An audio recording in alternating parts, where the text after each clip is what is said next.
What belongs in an objective summary of a text? An objective summary is a restatement of a text's main ideas, without opinionated language.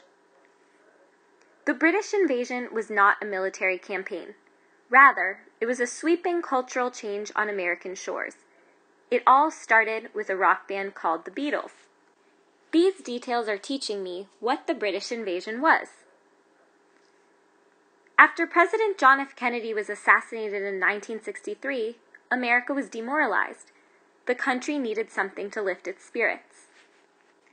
I realized that these details are teaching me how Americans were feeling before the British invasion. In February 1964, the four Beatles arrived in New York from their native England.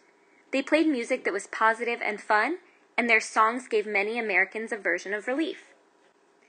These final details teach me how Americans responded to the Beatles.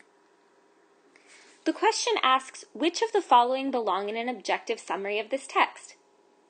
I'm already well on my way to figuring this out because I've annotated my text to help me figure out the main ideas. My summary is probably going to include information about how Americans were feeling, what the British invasion was, or how Americans responded to the Beatles once they came. Answer choice C is just a fancy way of saying how Americans were feeling before the British invasion. Answer choice D, an explanation of how the arrival of the Beatles was significant, relates to my last annotation, about how Americans responded to the Beatles.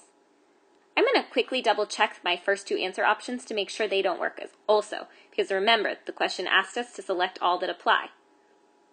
Choice A says how the author personally feels about the Beatles' music. This won't work because it includes an opinion. Answer choice B says an explanation of how President John F. Kennedy was assassinated. This is a detail that's not really related to our main ideas.